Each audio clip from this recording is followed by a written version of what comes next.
So today we're going to have a very interesting discussion, which is essentially going to be managed by Cynthia Rayner, who I'll introduce in a second, and with our very own Mel Young. The way we'll run the session is I'll hand over to Cynthia, and she'll then manage the conversation with Mel, and then she'll manage the facilitation part, question and answer from you, the participants. And then Cynthia, if you could just make sure that you hand over to Andrea maybe 5 minutes before the end, so that Andrea can do a bit of a summary. That would be helpful. It's my job, therefore, very pleasant job, to welcome you, Cynthia. You're an independent consultant, researcher, and storyteller, focusing on how organizations and communities work together to shape social systems. Your current affiliations include senior researcher and adjunct lecturer with the Bertha Center for Social Innovation at the University of Cape Town and visiting fellow at the University of Oxford, Said Business School's Skoll Center for Social Entrepreneurship. Your passion is uncovering stories that reveal the power of people in collectives. You've recently co-authored a book, The Systems Work of Social Change, which was awarded the Alliance for Nonprofit Management's Terry McAdam Book Award for changing the way we think in 2022. Most recently, you've led the Systems Storytelling Initiative at the Collective Change Lab, bringing together a diverse group of storytellers from across the globe to understand how to better communicate stories of systems change. And the other person, of course, on the webinar today is Mel Young. Mel would be expecting me to say a couple of rude things about him at this point, but because we have such distinguished guests, I really feel I can't. But just to say that he, along with Andrea Coleman, is co-founder with me of the Elders Council, and we have a number of our advisors on the guest here today, so I must be very careful what I say. But Mel is also, of course, the founder and chief executive of the Homeless World Cup, which is so important in this particular story today, and of course the film that there came out from this particular work that he's been involved in for so many years. So Cynthia, without more ado, I would love to hand over to you and invite you to lead the session. Thank you so much, Chris. And thank you to you and to Mel and to Andrea and to Caitlin for inviting me to be here. This is really the highlight of my week. I've been looking forward to this all week. So I'm really excited about this conversation. Mel and I had a kind of a pre-conversation last week, and we were just having such a great time, lots of laughter. So I can't imagine that it won't be the same today. I'm going to give kind of a little bit of a preface to the conversation, about 8-10 minutes about the work that I did at the Collective Change Lab on system storytelling, just to kind of frame the conversation. And then I will segue as soon as possible into the star of our show today, to Mel, and to hearing about his experience most recently in putting together this amazing Netflix film, The Beautiful Game. So I'm going to go ahead and share my screen and share a few slides with you. So really what I want to do here is just give a little bit of background about the way I think of storytelling, about the way this group that I'll tell you about has begun to think about storytelling, because I think it has a lot of resonance with the journey that Mel has just gone through. And I think this gives just a little bit of context. It's terminology that I learned over the last 2 years. It's ways of thinking about storytelling that I've been thinking about with a really wonderful group of people.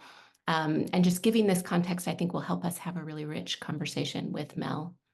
So a journey that I went on about starting actually a little over 2 years ago now was a journey with the Collective Change Lab, bringing together a group of storytellers from across the world to ask a really simple but quite interesting question, I thought, which is, how can we tell stories of systems change that are more reflective of how change really happens?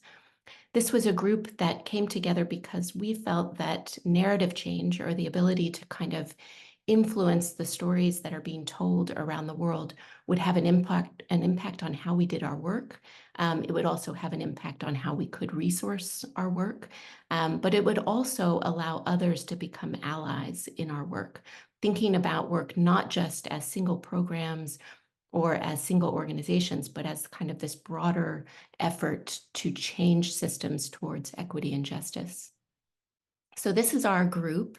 I wanted to put this slide here because I wanted you to see just what a wonderful group we had journeying with us over these last 2 years. This was a group from all over the world. Some of these individuals are professional storytellers, so their work on a day-to-day basis is telling stories, often related to social change.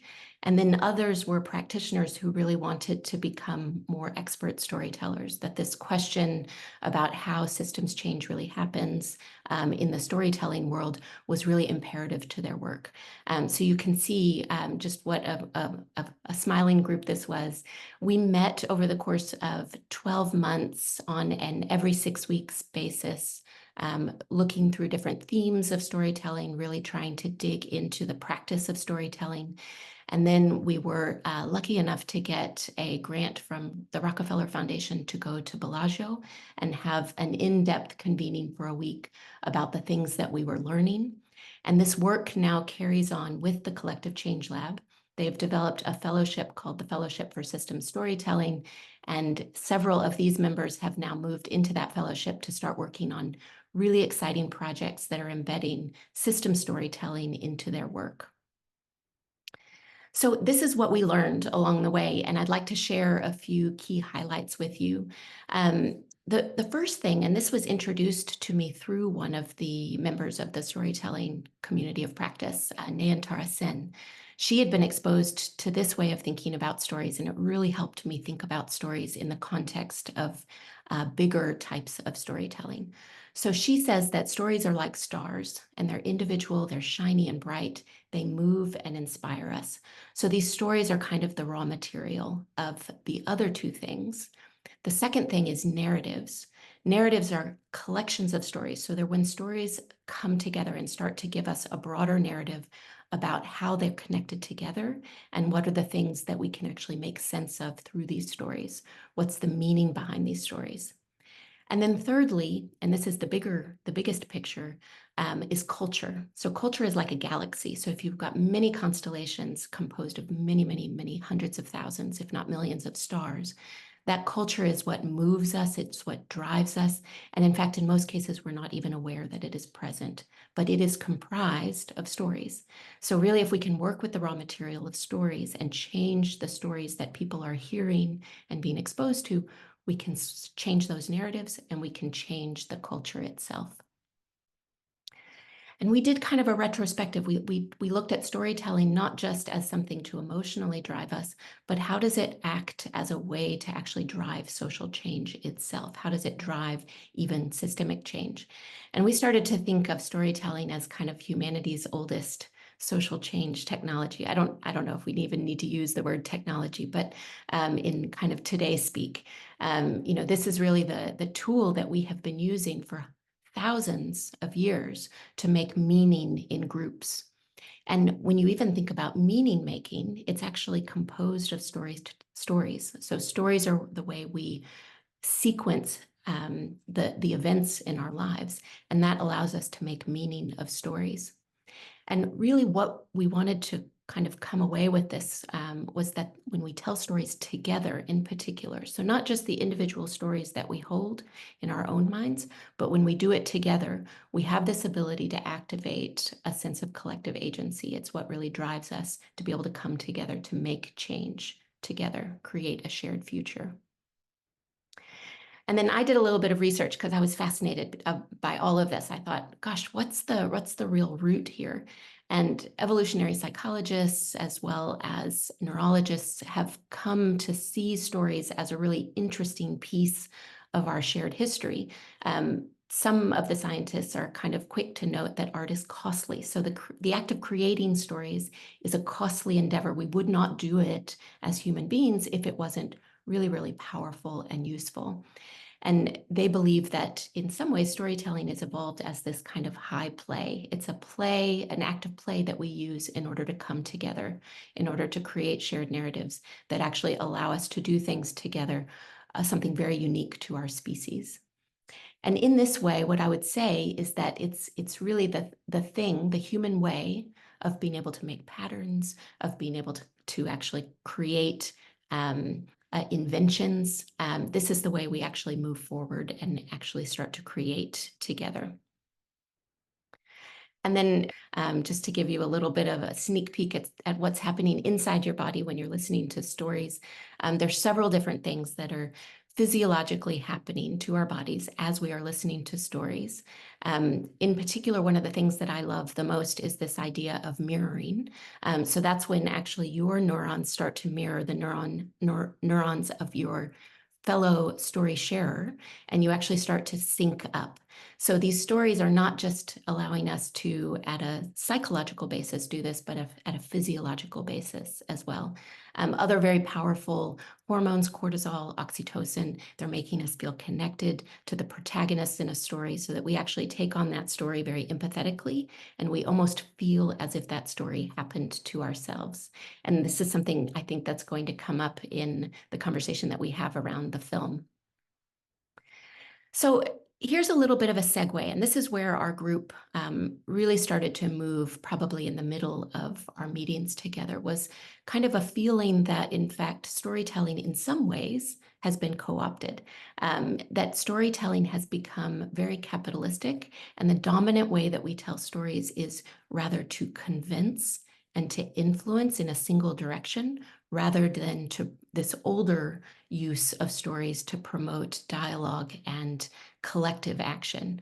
So this idea of modern capitalistic storytelling, this idea that storytelling is selling, and this is, very prevalent in the advertising industry. It's very prevalent in the marketing field, and that's not to say it's all bad. It's just to say that if we only put storytelling in that single box of using it as a way to push our messages out there, we actually lose the bigger picture of what storytelling can offer us. The other thing that was very much a part of our conversation was around the fact that stories can reinforce existing power narratives, and that can actually be a very powerful way that things get entrenched. So we start to lose our imagination when the stories that we start to hear are single stories. So this idea that, in fact, we need to have multiple stories of other people taking positions of power that can disrupt our dominant narrative of certain elites having the most power in the world to make change. And so I'd leave you with this, which is really where we stopped our conversations and moved into a segue of beginning a fellowship program for storytellers. And this was this idea that, in fact, we wanted to be able to move storytelling from this active transaction. I'm going to tell you a story so that you'll do something that I want you to do, and rather started to think about storytelling as an act of transformation. So how does the story actually bring us together to begin to think about something in a new way, collectively, and able to then reshape the system based on that collective imagining? So this is where our group got to over the course of a year. I think it was a really exciting journey for me, certainly for the others as well. This idea that storytelling can become part of our systems change, part of narrative change is, I think, a really powerful idea that is making its way around the world. And it's something, additional in our kind of toolbox of social change that we can become expert in as we work to make systems change. Last piece here, and I just want to showcase a few things that we came away with when we started brainstorming about storytelling as transformation rather than transaction. We started thinking about storytelling as a way to bring people into relationships of difference. So it's amazing what kind of a way that storytelling can bring two people who have very different viewpoints, can bring them into relationship with each other rather than into a relationship of conflict. It can encourage collaboration across pluralistic groups. So when a set of stories start to move amongst a group and they can use that to mobilize, it can actually bring different groups that would not necessarily be allies together. Certainly, it can enrich our understanding. So our ability to understand complex phenomena when we're using stories as the way in is oftentimes much easier than using just numbers or facts.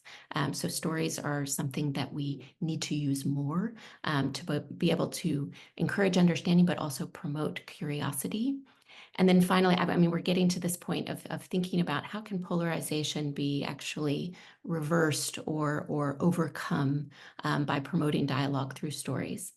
And then finally, storytelling is a way that we come together. Storytelling around a fire, storytelling on a Zoom call. Really, this is our way, our human nature of coming together to tell stories. And making public space available for stories is something that we really wanted to promote and become better at. Just a quick shout out to our supporters. I wanted to make sure that we give some credit to those who've supported the work over the last 2 years. Okay, I'm going to take my slides down, and and I'm happy to share the slides afterwards if people want to see them. I'm very happy to share. So great. So what I'd really like to do now is move into the important part of this conversation, which is to have a conversation with Mel. I was able to view the beautiful game last weekend with my family, with my 2 young kids. And I was telling Mel about this experience of watching this film with my family who doesn't always know what I do for a living. I did share with him that by the end of the movie, they were up and dancing around the living room. So it was certainly something that gave everyone a lot of energy and a lot of fun. But in addition to that, it made them think very deeply about the challenge of homelessness. And I think, even in such a small child as my young daughter, something that for several days we had many conversations about. So that's just my brief snippet as to how I experienced the film. But what I'd love to do is turn to Mel and ask him to share with us, how did this film come about? How did you make this happen? Well, great to see everybody, and thanks for coming along, and thanks, Cynthia, for your presentation. Really fascinating. I kind of worry if people was to start looking inside my brain, but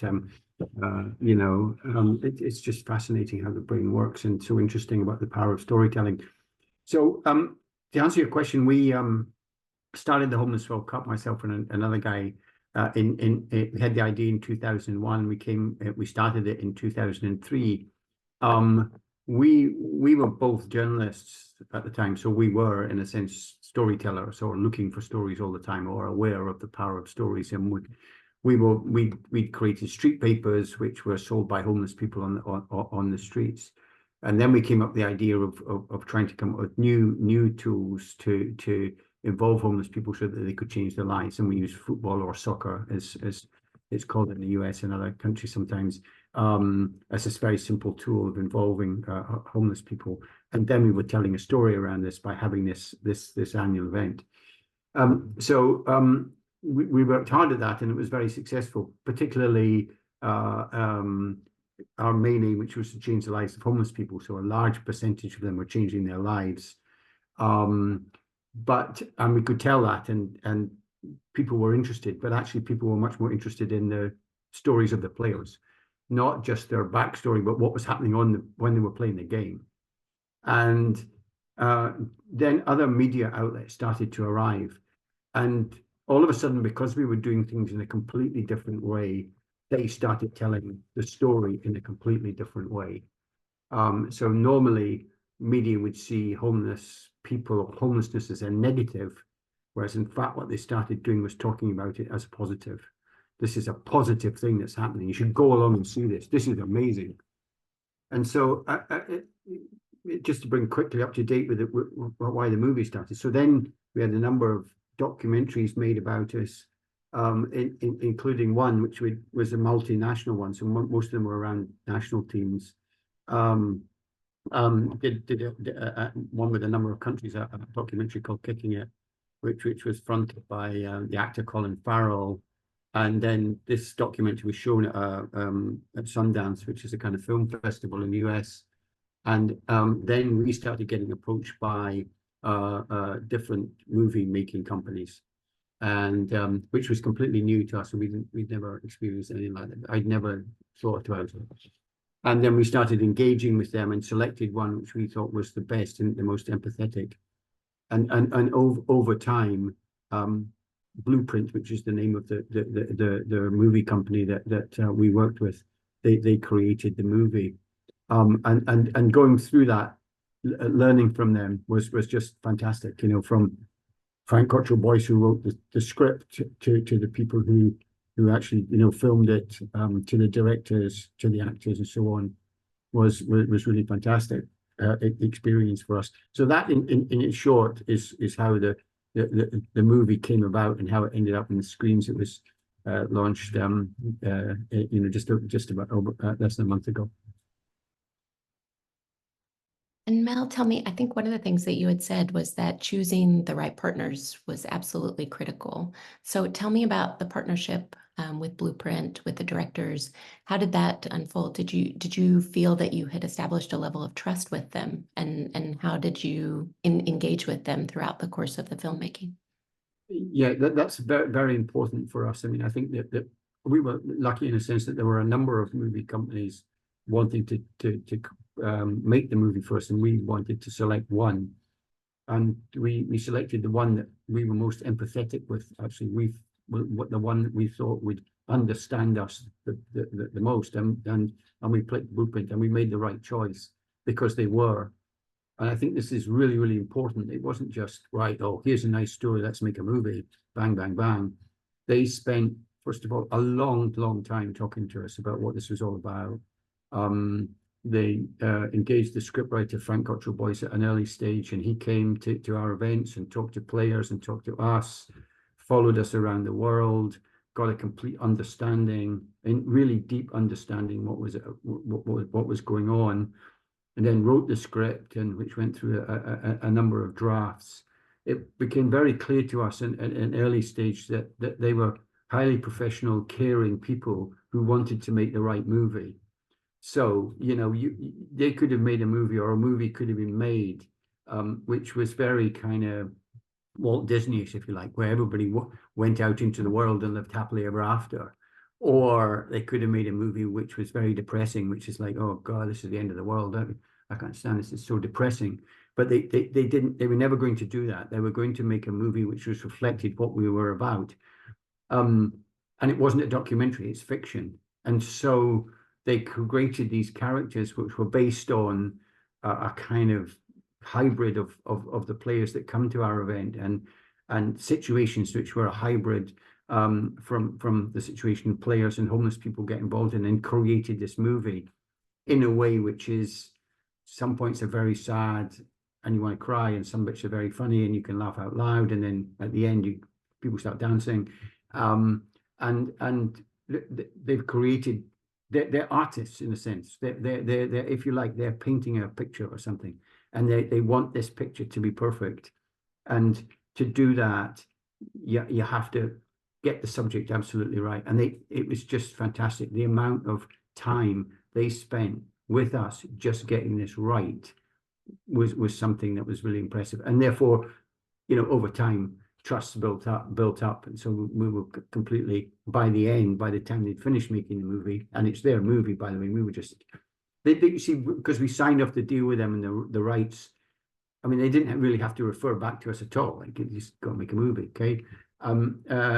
But they kept in touch with us all the time, and that partnership and that level of trust is so important. If I was talking to anyone else, you know, that's what I'd be advising them: getting the right partners in the room who are at a level of professionalism, but actually understand and care and empathize with what you're about is so important.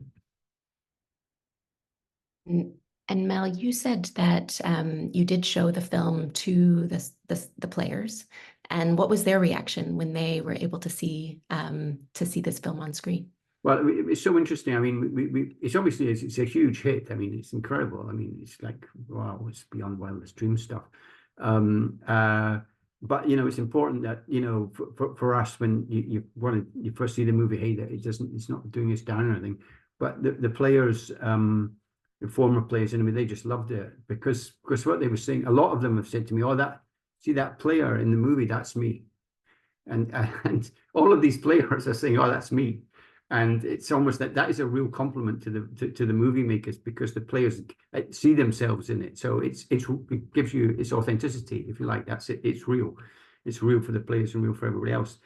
One of the things that was interesting that I think worked really well, and I don't know if everybody's seen the movie. There's obviously the actors in it, but a lot of the teams that were playing, the extras, were former players, actual real players in the movie. And so obviously the actors, they get to know the players when they're making the movie and so on. And that was a dynamic that I kind of think was not quite quantifiable, but it was there in this whole thing, the spirit of the kind of family, which is what happens at our event. It was actually happening on the movie set, if you like, this combination of the authentic players, the real players, with the actors. And tell me, Mel, you're talking about the success, and it's been beyond your wildest dreams. What has been the impact for Homeless World Cup? What do you think is the impact that's happening right now, and what are you anticipating for the future? Well, I mean, we're still kind of analyzing it, because it's come out soon, but millions of people have watched it. Okay, millions all over the world, in all the countries where Netflix is which is 180 odd countries or something. So that's incredible for us. So in terms of the profile of our initiative, of our event, it's amazing. And then of course people have been in touch with us about maybe hosting the annual event, about volunteering, about sponsoring, etc., etc. So all of these practical things have emerged. But I'd say more important than that, and it was to you, some of the points that you were making about I like the bit about the stars and the constellations and the galaxy. A number of people that have come back to me have said it, and lots of people have been very complimentary, but they've said, I've changed my view about homeless people. I never looked at them in this way. I never imagined that this was happening. And there's so much of that's come back. So that's what we want to be doing, is changing people's stereotypical views so that you are involved in a system change. I mean, our uber aim as the Homeless World Cup is not to exist because there shouldn't be any homelessness in the world. Okay, they shouldn't be there. We want to stop it. In the meantime, when there's so much homelessness, we're working on using football or soccer as a way to do that, and we're telling that story. So to begin to create a narrative, and then use that narrative to create a kind of a galaxy, if you like, or the culture shift is so important. So the big thing that's coming back to me is that actually we're being able to get together, possibly with other partners, influencing governments, interesting decision makers, to say, you know what, we shouldn't have a situation where in the world there's homelessness at all. And we have been at this, or I've been involved working with homeless people since 1993, and we're quite good communicators, actually, but the point I would make in this forum here is, by doing the storytelling bit in as effective a way as possible, it creates a much greater impact. Just to the point that you're making, much greater impact. We have never had an impact like this as a result of the movie that's been made. Nothing is off the scale. And ask me in a year's time what the impact will be practically, and I'll be able to actually articulate that much better. It's a bit soon, but I'll tell you, it's really significant. But the bit that interests me much more, as I say, is the kind of that culture shift, your galaxy. That's what we're changing. Okay, I've got one last question for you, Mel, and then I'm going to open it up to the group. We wanted to leave ample time for questions from the audience. So please feel free, if you've got questions, to pop them in the chat, or we will open it up for you guys to ask as well. But my question, Mel, just to round out this part, is kind of to deepen that conversation that you were just telling us about, that mindset shift. That was what really struck me, was that as my family was watching the film, my husband and my son, both at separate times, said, those don't look like homeless people. And I think at first they were saying it as a critique, oh, this film isn't realistic. And then at the end, when you can see that people are coming in and that you can see the actual stills from real footage from the Homeless World Cups, they could see that they looked identical to the people in the film. And suddenly there was this realization, and my husband said, I guess that's what homeless people look like. And for me, that was such a penny drop moment that in fact, two minds had shifted, my son and my husband, during the watching of the film. And so I was just wondering, from your perspective, Mel, through this, what do you think about the actual stories itself? Why are they changing people's minds? What do you think it is about this film in particular? And as people try to replicate this or do this on their own, what would you encourage them to do in order to make sure that those mindset shifts are part of the process? I mean, it's really interesting what you're saying, because I've heard this from lots of different people. Exactly what you're saying is that people kind of say, oh, wow, this isn't about homelessness. And we get that at our event, actually. People come along and go, these people wearing these football tops and so on, they can't possibly be homeless. And then they change clothes and they go, oh gosh, they're homeless. So what's happened in the world is the storytelling from before, if you like, or the media stereotypical view. Your husband and children are thinking that's what homeless people look like, because that's the message you've been fed. Okay. So what we're saying, actually, you know what? Homelessness manifests itself amongst people in all sorts of different ways. So what I think the scriptwriter did here brilliantly was to take the actors' stories and build in bits of what was reality, and they were all different, and they all weren't the same. They weren't the homeless. They were homeless people, and they were nice guys and not so nice guys, and a drug problem and not a drug problem, and good at football and not so good at football. And so that's the way we all are. They were a slice of humanity, if you like. So what the scriptwriter did and the movie people did so well was to weave all that together, okay, so that by the time you got to the end, you're really empathizing with them. A lot of people have said to me, do you know what? That could have been me, actually. I could have been close to the edge, particularly with one of the guys when he lost his job. He was a footballer, but he lost his job. And so people might be closer to the edge than they think. And so people were empathizing more with that as well. So because of that, and as I say, I'm bound to say I think the movie's really good, and the scriptwriter's done a good. He's a bit of a, somebody said he's a bit of a genius, but he is, because he spent such a long time looking at this to create these stories, which are totally fictional stories but close to reality, that causes people to kind of think, hey, this is different. So it's very, very impactful, and it comes back to this whole issue that we're talking about right now, which I think our sector should take a lot more seriously, is like how we are telling stories. And you used in your introduction there, you used the word kind of the way we, I think you call it capitalist storytelling, where we try and sell things. That's the sort of mentality our sector has been forced to get into, because we're continually having to go for grants or whatever, and having to fill in forms and justify ourselves with data, please, all the time. What's your impact? Please explain the numbers. Well, I will say, well, we have the numbers. Here's all the numbers. Okay. But listen, these stories, which in our case will be real stories, thousands of them, by the way, thousands of them are real stories.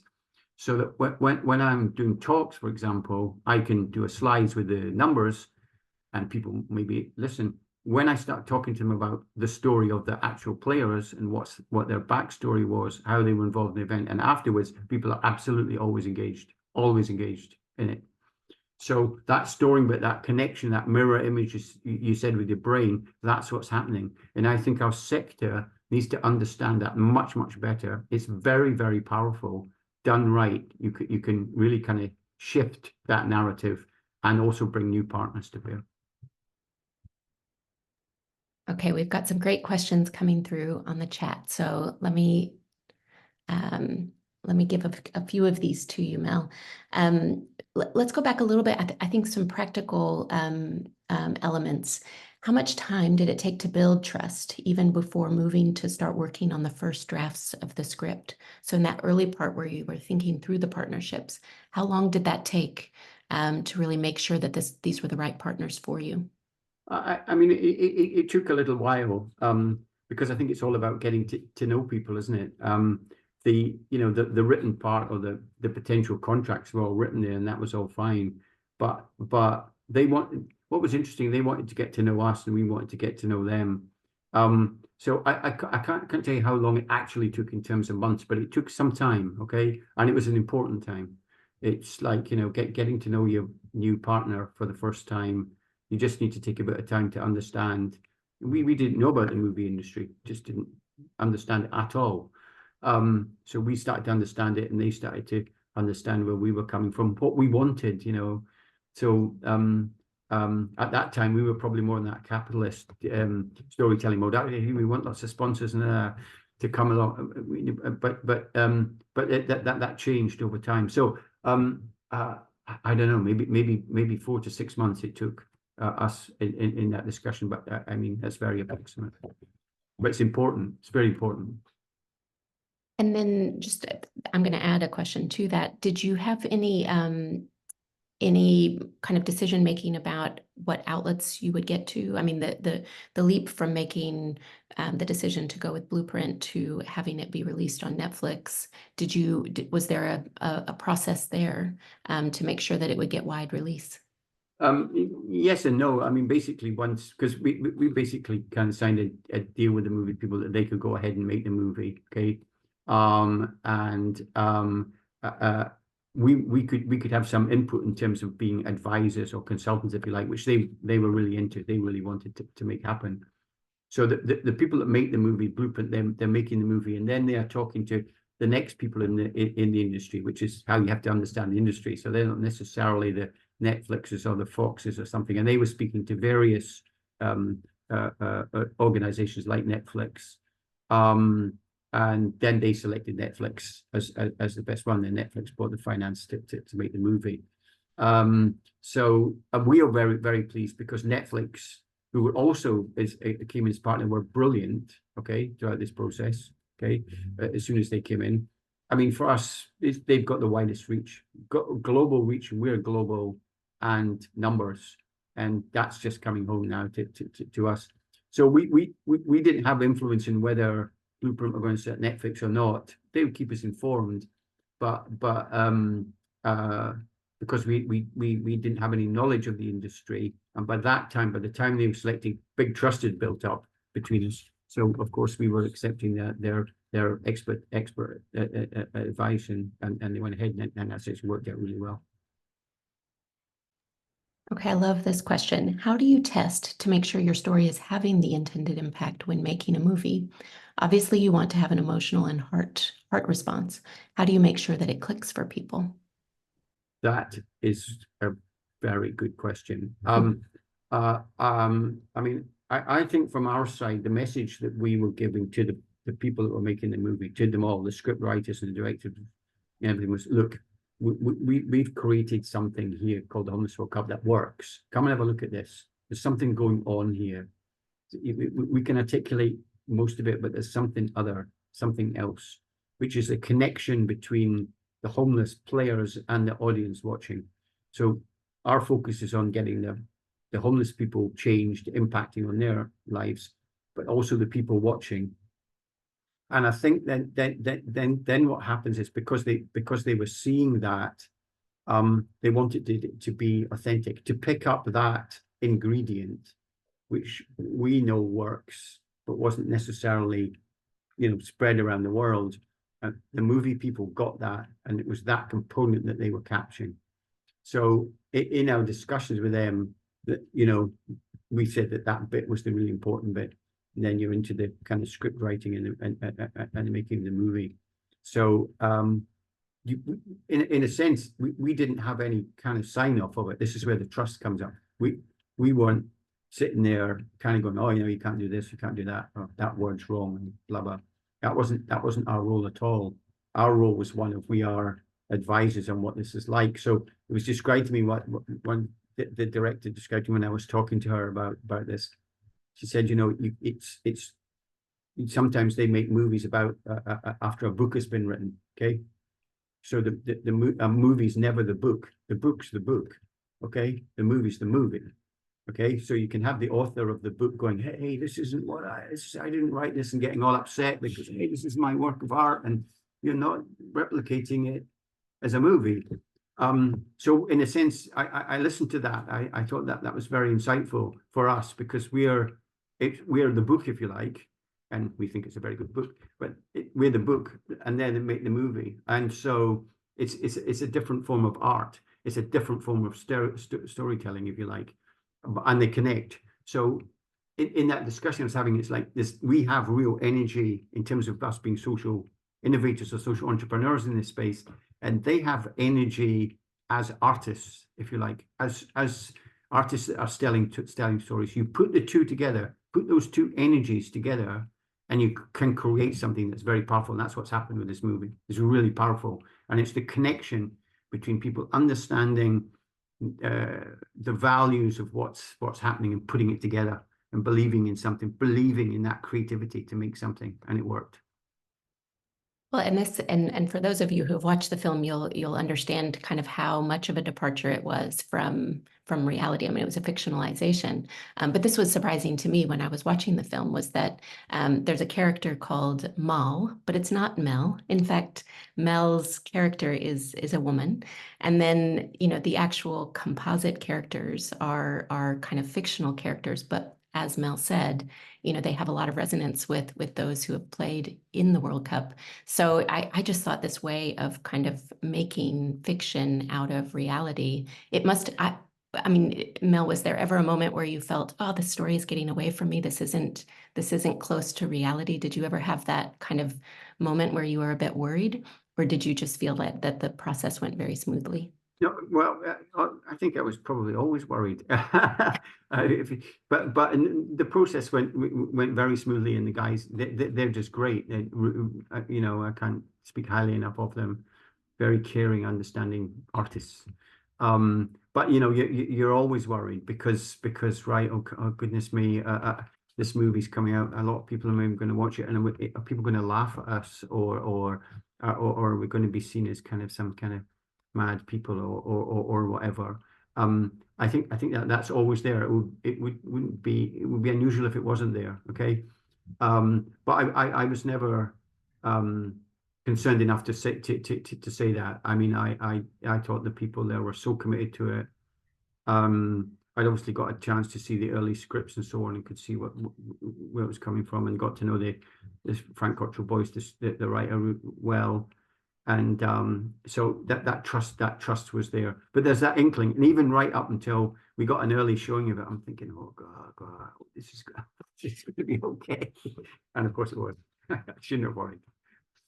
No, it really is. And actually, this is a great question to follow on from that. Were there any parts of the story that you did not want to share publicly? Was part of that fear about parts of reality that you did not want to share more widely? No, I think no, it's quite relaxed. I mean, we've never said it's not the Walt Disney Everybody Lives Happily Ever After. Our organization, we have a lot of good stories to tell, but it doesn't always work working with homeless people. I mean, a lot of them don't make it; they die. It's appalling, the situation in the world. And some of the initiatives we've taken haven't worked. Some of the things that we've been doing are we made wrong turns and so on and so forth. But that's part of our story as well, and that we'd happily share. And I think that the characters in the movie, which are obviously fictional, you can see none of them are perfect in terms of what's happened to them and so on, and that's real. So the answer to that question is I wouldn't be worried about telling anybody anything about what's happened to us, even if it's maybe reflects on us badly. We can see what ridiculous decision it was to do that, because that's how you learn, I think, and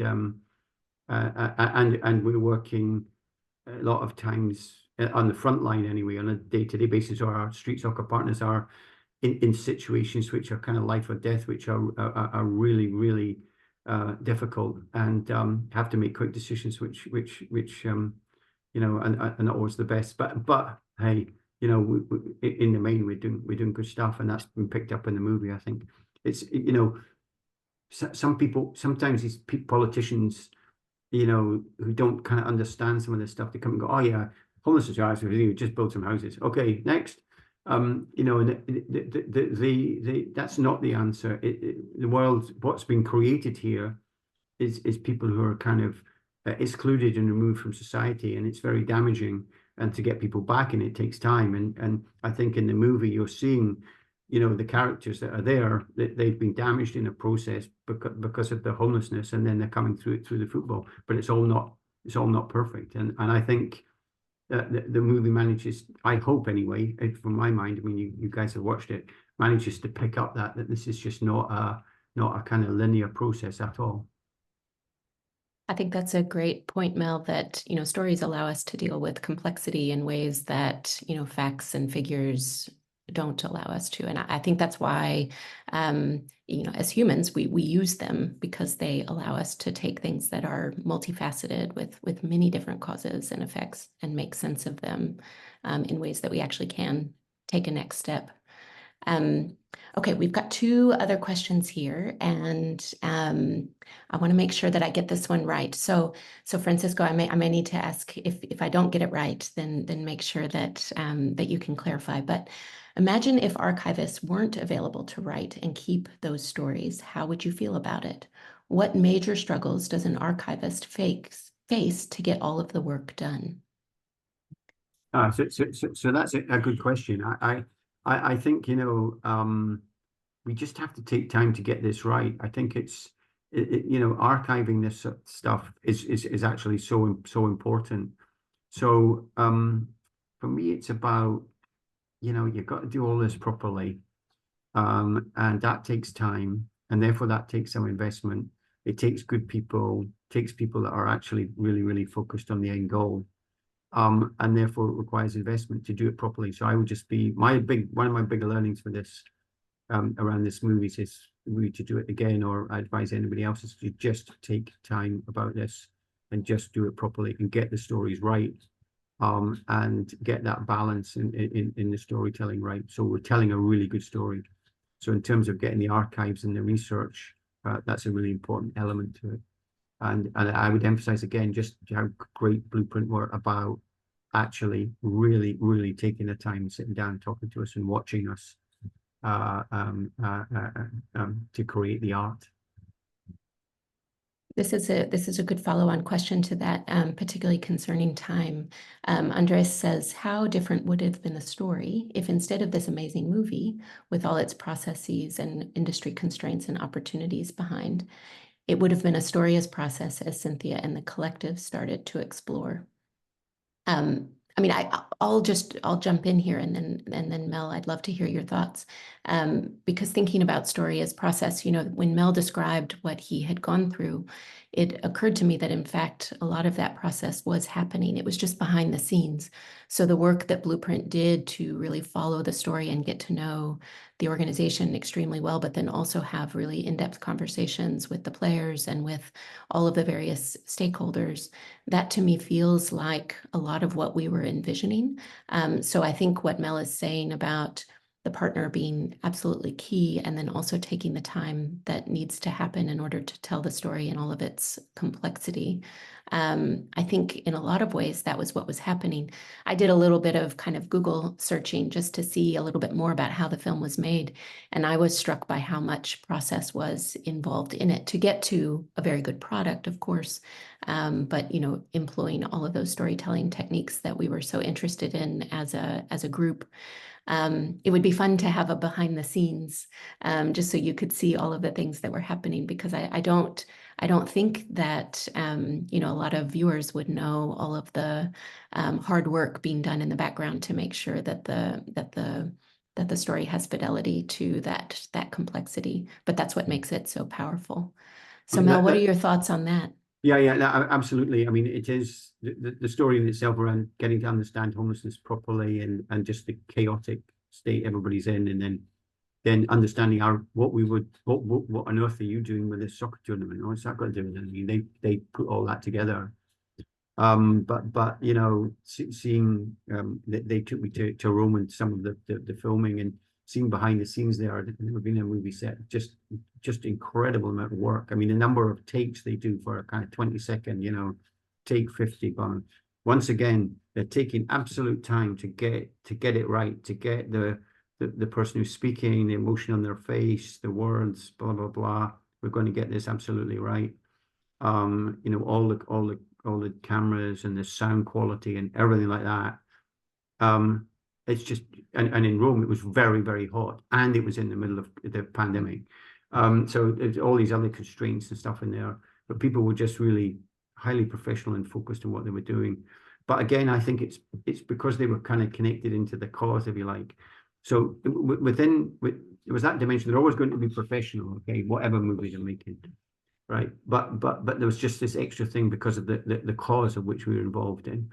And that's why I think that, I'm keen to come on a webinar like this and talk to you, Cynthia, and support more of the work you're doing, because actually there's so much more we could do. There's so many social entrepreneurs I meet all the time have got stories, fantastic stories. People in this webinar will have fantastic stories, right? How do we get that out there? Because actually they're great stories and they'll make great movies. So we need to make more connection here.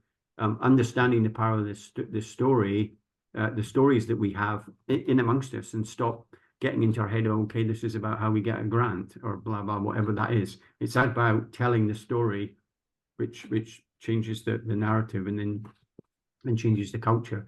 We've been lucky enough to I think the other thing is, is the moment, sometimes in the world. It's just now. The world's become incredibly divisive, and people are looking at what's the long-term sustainability here. And we as social entrepreneurs are trying to drive that. Now, I think a vast number of people, the vast majority of people in the world, are actually on the same page as us. That's why they're warming to the movie. The movie is a good movie, okay? But they're warming to the fact that it's uplifting, it's dealing with issues in a constructive way, okay? And so we've hit the mood. That's why so many people are watching it, because it's the mood of where we're at. And we need to be doing more of that, so that you kind of build collectively together, tell more stories, build the culture shift, and that's how we'll create a system change globally.